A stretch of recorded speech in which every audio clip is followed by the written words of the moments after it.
అందరికీ హాయ్ అండి.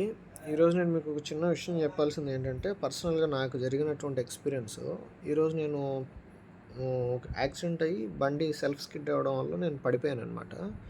అదే టైంకి నేను పడిపోయిన కొద్దిసేపటికి నాకు ఎదురుగా 108 అంబులెన్స్ కూడా వచ్చిందండి. సో, నేను ఆపాను.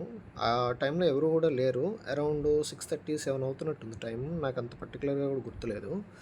సో, ఈ 6:37 ఆ టైంలో నాకు ఎదురుగా అంబులెన్స్ అనేటువంటిది వచ్చింది.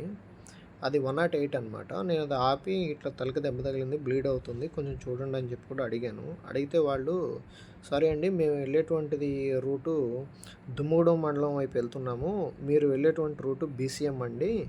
సో, మీరు అటువైపు అంబులెన్స్‌కి మాత్రమే కాల్ చేయండి. లేదంటే అటువైపు మీరు వెళ్లి చూయించుకోండి. మాకైతే మేము చూడము అన్నట్టుగా వెళ్ళిపోయారనమాట. సో, అసలు ఈ అంబులెన్స్ డ్రైవర్లు కూడా ఎంత కఠినంగా ఉన్నారు అనేటువంటిది ఇవాళ నాకు ఒకటి పర్సనల్‌గా ఎక్స్‌పీరియన్స్ అయింది.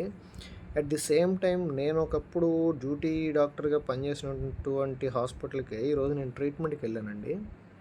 వెళ్తే ట్రీట్మెంట్ కూడా నాకు ఇంకా ఫుల్ ఫ్లెడ్జ్డ్‌గా జరగలేదు. జరగకముందే నాకు బిల్ అనేది ఇచ్చి, ఐ మీన్ నాకు ఆ బిల్ ఏదైతే ఉందో అది ఇచ్చి, నా అటెండర్స్ అంటే నన్ను చూడడానికి ఎవరైతే వచ్చారో నా రిలేటివ్స్, వాళ్ళకి ఆ బిల్ ఇచ్చి బిల్ కట్టమని చెప్పి కూడా మాట్లాడారనమాట. సో, ఈరోజు నాకు అర్థమైనటువంటి విషయం ఏంటి అంటే, డబ్బులనేది ఇంపార్టెంట్ అండి. డబ్బులు ఉంటేనే డాక్టర్‌కైనా, ఎవడికైనా సరే ట్రీట్మెంటు అనేటువంటిది జరుగుతదని నాకు పర్సనల్‌గా ఎక్స్‌పీరియన్స్ అయింది.